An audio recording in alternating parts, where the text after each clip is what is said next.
أعوذ بالله من الشيطان الرجيم بسم الله الرحمن الرحيم وظللنا عليكم الغمام وأنزلنا عليكم المن والسلوى كلوا من طيبات ما رزقناكم وما ظلمونا ولكن كانوا أنفسهم يظلمون صدق الله العظيم. دیزونه کی اللہ جل شانہ اغه کسی طرف ته اشاره کوي څکله دغه قوم د بنی اسرائیل چونکی دغه اصلي وطن خپل باندې هغه ملک شام یوسف علیه السلام په وخت کې مصر ته راغلیو او دیزونه کی پتی کېدلو او دغه څوک ملک شام او ازونه ته عمالکان نمی ولا یو قوم روغلو اغور بني تسلط اثر کړو هغه وطني ونی ورو چونکی فرعون څخه لغار شولو او د خلک مطمئن شولو نو الله تعالی دغه ته حکم وکړلو چې تاسو عمالکاو تویر شیخ سره جهاد وکي او خپل وطن اون آزاد کې د موږ دوستانو دغه حکم د خپل وطن لپاره به جنگ کوي غیر خلکو نه دا وطن آزادوي نو خپل اصلي وطن هغه قبضې نه رخلوس کې نه بني اسرائیل څخه لا دی ردی باندې مصر ته لوړلو او دغه حدود ته کله ورسېدل وای کده عمالکا خډیر زورور خلک دي مو یو په مقابله کې کمزوري او همت هار کړلو او جهاد نه بالکل صفو انکار وکړل کنه سبو خلک مو ته سګورو یک ځای مو کمزوري څنګه وکړو هغه سره تکت هغه سره ټیکنالوژي دا تکت ټیکنالوژي دا کوم زایل دي کتو بي دي کار دي دا خو چلون کا چوکتا الله دا مدد بچو کوي الله به کوي لکه څنګه موږ د سوکته افغانستان کې الله په د خړی پړی طالبانو سره مدد یو کو کنه وکړلو انده زورور خلک ذلیل وته کنه وته نه دی واجب نکله الله د توی خبرې په وری کې حکم کړی هغه کې چونو چرا کول دا خلکو صفو انکار وکړلو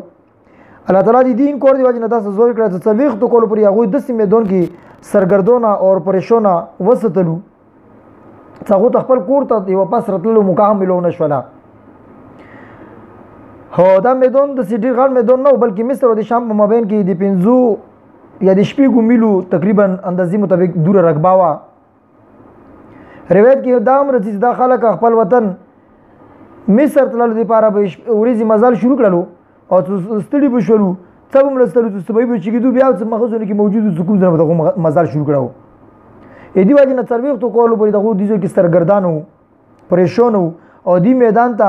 میدانی تیه رشي وادي تیه رشي سرګردون او پریشانه تا نو دی وده تم تیه ځکه لشي دا یو کولو میدان او پدې کې هیڅ نه بلډینګونه و نه څواني ور کې نه غرمنه بچ کېدلو طریقه اور کې نه سړنه بچ کېدلو طریقه اور کې نه د خوراک د پرته سمون ورکیو نه د سکوک د پرته سمون ورکیو نه چول د پرته لباس ورکیو مگر الله تعالی معجزې تور باندې حضرت موسی علیه السلام دعا قبول کړه په دې میدان کې د ټول ذریات تنظیم یو تو فرمایلو بنی اسرائیل لپاره یو قسم ته اور الا پوکرو وسدلو دغه باندې بیوریس کولا الواګي ختمولو لپاره دغه لپاره من ترنجبین سوتل شي کان په شکل کې وي په ونه باندې کوم کان کې دانو منا ترنجبین او سلوا کوم بټيري دي دا او بټيري د څه طریقې سره جنوب طرف نه باور ولا د ټولي بټيري به دغه تر وسلې تللې بنا دغه بيدلو چې خپل به رغستلي او لوري به چکې دي به هم نه نو دا تیار باندې خوراک الا په کوته بندوباست وکړو ترنجبین ډیر خوغبو او کثرت سره بالا په دې کولو خاله تعالی دغه ته دا ویل چې بس صورت ضرورت اندازه خوري دین زیات جمع کوي ما چونګي دغه خبره مونږ ومنله نو دغه دا جمع کول شروع کړلو په مړی خېټه باندې بهم خوراک کولو نو الله تعالی دغه ته دی ابو بندوباست مو فرمایلو د دې طریقې سره موسی علیه السلام سرڅکوم عصا واغه په کونی ونی ولا لا په کوته ول اسلار رواني کړي خپل دولس قبيلو لپاره چينيو رواني شولې هغه نه به وبس کړي نو خلکو دا یو قسم د شکایت وکړو چې شپې تیاری وي موته څه بندوباست وکړي درنه ونی نو الله تعالی هغه لپاره یو قسم دا د ستنی غندي ولګولې څنګه لکه نن سبو ټیم کې د کوم ستنی لګیدلی رڼای کې اندانو منستنی ود ولګولې کپڑے چونګیازو کې ملوداري نه کپڑے به نخ چنی دالي وړور کې سبب کومي کپڑے پیدا شولې چې دوه ستریدو کپڑے به هم سره ستریدالي پرې کېدلو نه خچنېدلو نه الله پاک وساتلې. دا ټول به طور اعجاز الله پاک دغه سره دغه مددونه وکړلو.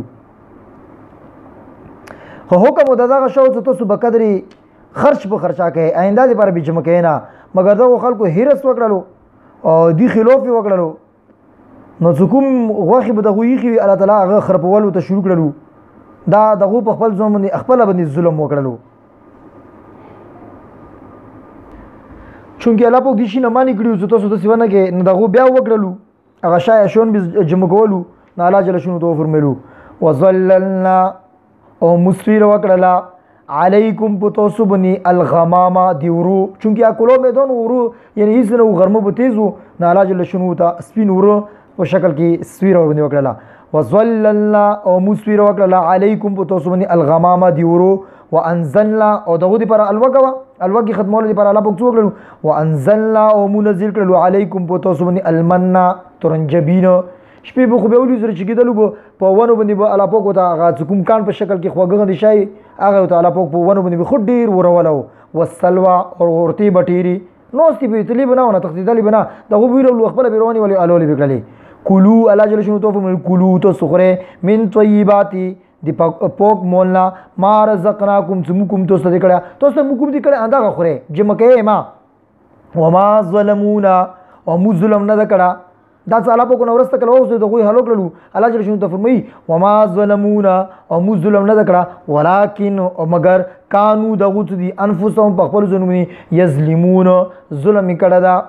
یعنی خپل ځوم دې ظلم کولو. الله جل شانه ذکر و فرمایلو سو تاسو دوره خوره سوره تاسو ضرورت جمع کوي ما هغه باوجود تاسو دا جمع کړلو. دا ظلم الله په طرف نه وشو مگر ظلم تاسو خپل ځوم دې خپل وکړلو. دا وام انوم ذکر و الله جل شانه دی بنی اسرائیل په بری وکړلو. نو الله تعالی دې موږ ته په خبر باندې بوئی کی دی آیات کی موږ ته هم ذکر دا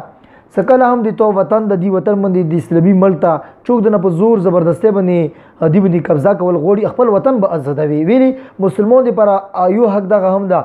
مسلمان به حر وي آزاد وي هغه به چوک غلوم نه وي. نه د خپل وطن آزادۍ لپاره جهاد کولو که ضرورت پیښ شو ته به جهاد کوي.